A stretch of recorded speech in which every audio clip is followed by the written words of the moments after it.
አዲስ አበባ ውስጥ እንደዚህ አዳነች አቤቤ ነች አሁን አዲስ አበባ ህዝብ ጽዳት የለውም ከአርሲ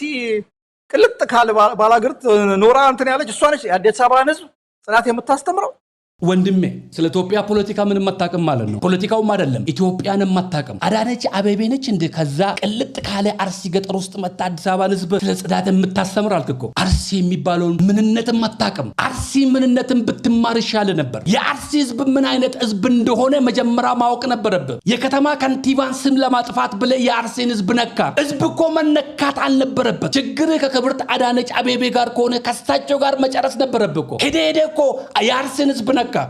የአርሲን ህዝብ ስትነካ እነ ቀነኒሳ በቀለ ለምን አታስታውስም ነበር ከአርሲ እኮ ነው የመጡት የኢትዮጵያን ባንዲራ በዓለም ላይ ያውለበለቡ ኢትዮጵያን ያሳወቋት በ5000 በ10000 ኃይሌ ገብረስላሴ ከየት ነው የመጣው ዛሬ ለስንት ወጣቶች እንጀራ የከፈተው በዓለም ላይ የኢትዮጵያን ህዝብ ያስጠራው ኃይሌ ገብረስላሴም ከአርሲ እኮ ነው ደራርቱ ቱሉን ለምራሳት የመጀመሪያው የአፍሪካ ሴት እኮ ነች ሜዳሊያ ያጠለቀችው ኢትዮጵያን ያስታወቀችው እኮ እሷም ከዛው ቅልጥ ካለ አርሲ ውስጥ ነው የመጣችው ጽዳት ብቻ እኮ አይደለም የኢትዮጵያ ማንነትን በዓለም ላይ ያስታወቁ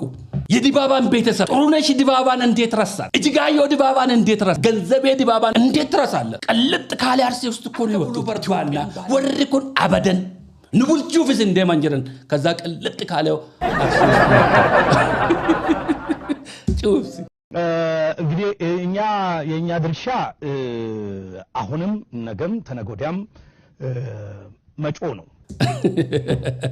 ዛሬም ነገም ከነገ ወዲያ ምንጨዋለን የኛ ድርሻ መጨው ነው ሆጀቹ እንደንዳኒካ ሆጂንሳኒ ኢዩዱዋል ሆጂንሳኒ ጉረቀበተኒ ነመጉረዶቹ ዱዋል እስንያ እናንተ ጩ ሚሰራው ደሞ ይሰራል የናንተን ጩት ሰንቶ ግን ወደ ላይ የሚመለስ የለም አገር ለማፍረስ የተከፈለላችሁ ስለሆነ ያቺ ክፍያ እንዳትቋረጥ መጨው አለባችሁ የናንተ ስራ ሄዶ